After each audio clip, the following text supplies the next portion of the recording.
Welcome to Wargames with Jesse, Episode 1, Hannibal, Rome vs. Carthage. This video will be a tutorial introduction to this game. Here we have the board set up, ready for play, and we'll start with turn 1. Carthage starts the turn unless Rome has a major campaign card or a minor campaign card. Rome has neither, so Carthage will begin.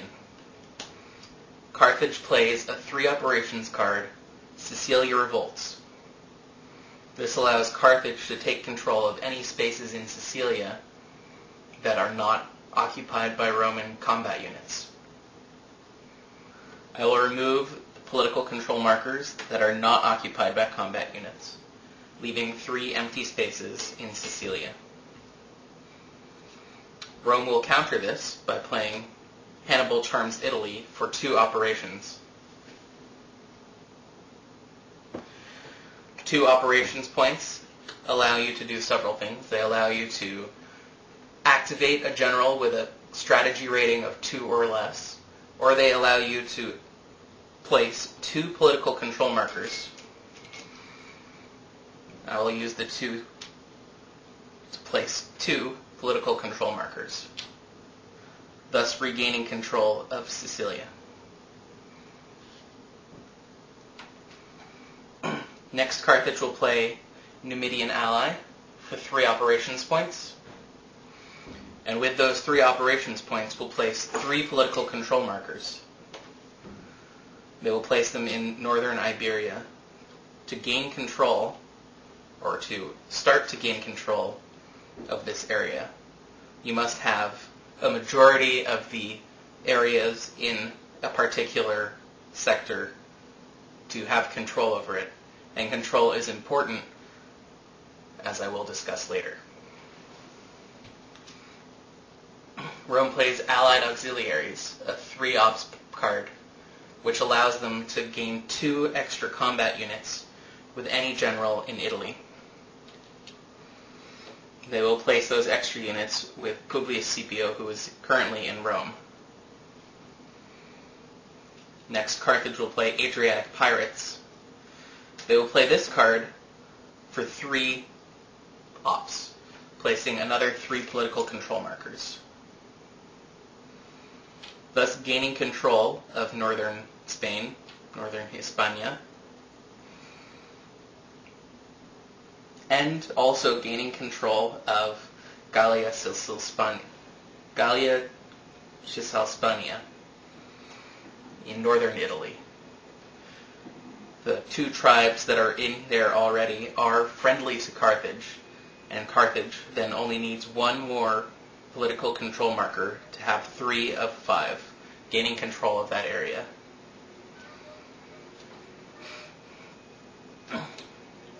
Rome will play a 1 ops card to place a single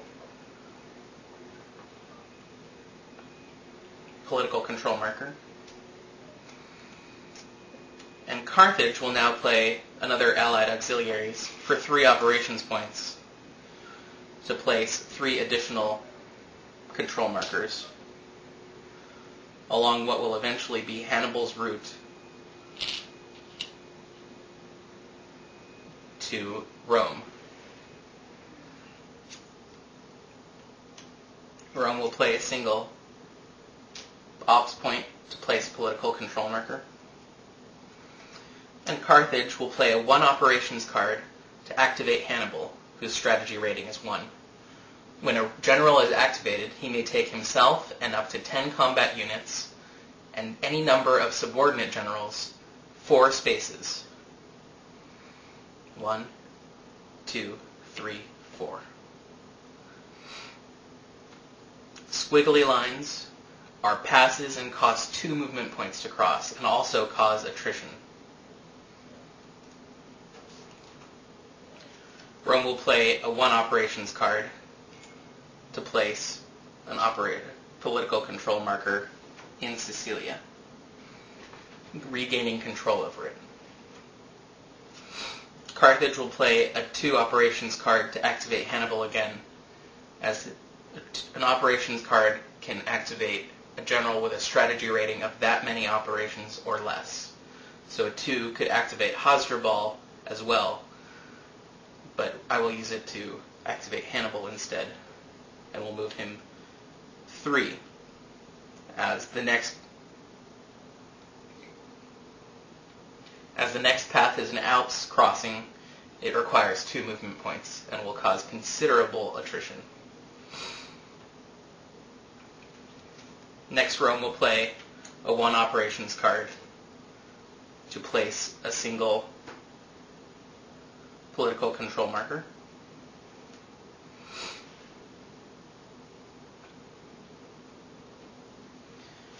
Carthage will play its last card, Native Guide. This is an excellent card for Hannibal. It allows him to cross any mountain crossing with a -3 die modifier to the attrition roll.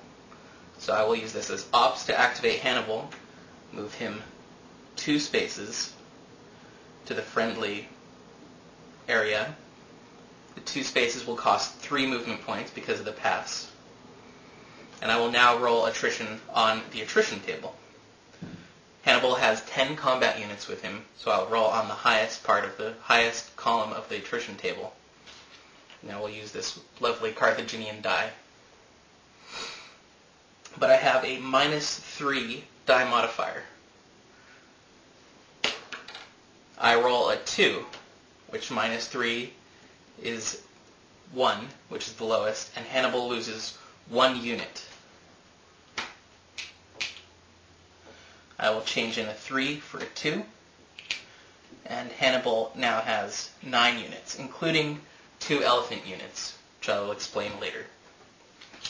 Rome has the last card play and uses a 1 ops card to place a single control marker. We are now at the turn interphase. First of all, we count the number of politically important areas each power has. Carthage has Carthage, the 3 large areas in North Africa, all 4 areas in Spain, and northern Italy. That's 9 areas. Italy has 1, 2, 3, 4, 5, 6, 7, 8, 9 also, including Corsica, Sardinia, Sicilia, and Syracuse. With 9 each, there are no political control markers lost. If Rome had 9 and Carthage only had 8, Carthage would have to remove 1 political control marker of their choice. But since they're equal, no political control markers are removed. Now, Carthage receives reinforcements. Carthage receives 1 reinforcement in Africa, which I will put with Hanno. It receives 2 reinforcements in Spain, which I will put with Hasdrubal. And it receives 1 reinforcement anywhere with any general on the board, which I will place with Hannibal, bringing his total back up to 10. Rome receives 5 replacement units. 3 anywhere in Italy, which I will place with Publius Scipio, and 2 with any general on the map, which I will place with Titus Longus.